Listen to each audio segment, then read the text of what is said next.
देशी गाय वाचली तरच शेती वाचेल आणि गाय वाचली तरच देश वाचेल हा उदात्त विचार घेऊन करवीर तालुक्यातील वाकरे इथं देशी गायींची गोग्राम यात्रा मोठ्या उत्साहात पार पडली।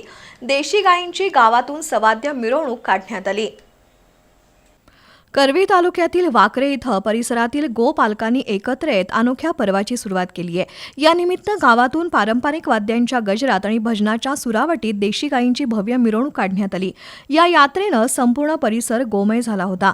मिरवणुकीदरम्यान गावातील महिलांनी ठिकठिकाणी गायींचं मनोभावे पूजन केलं।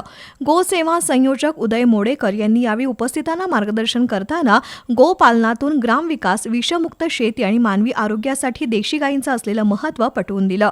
देशी गायीच्या संगोपनामुळे शेतीचा दर्जा सुधारतो आणि मानवाला आरोग्यदायी जीवन मिळतं असंही त्यांनी नमूद केलं। या चळवळीचा पुढचा टप्पा म्हणून लवकरच 50 गावात यात्रा काढण्यात येणार असून या ठिकाणी विषमुक्त शेतीसाठी एक दिवसीय कार्यशाळा घेण्याचं निश्चित करण्यात आलंय।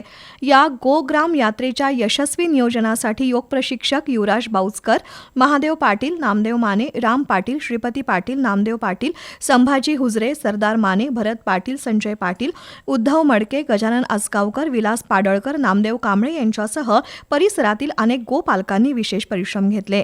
या आगळ्या वेगळ्या उपक्रमाला गावातील तरुण, शेतकरी आणि महिलांचा मोठा प्रतिसाद लाभला। या यात्रेच्या माध्यमातून देशी गोवंशाच्या रक्षणाचा आणि सेंद्रिय शेतीचा संकल्प करण्यात आला।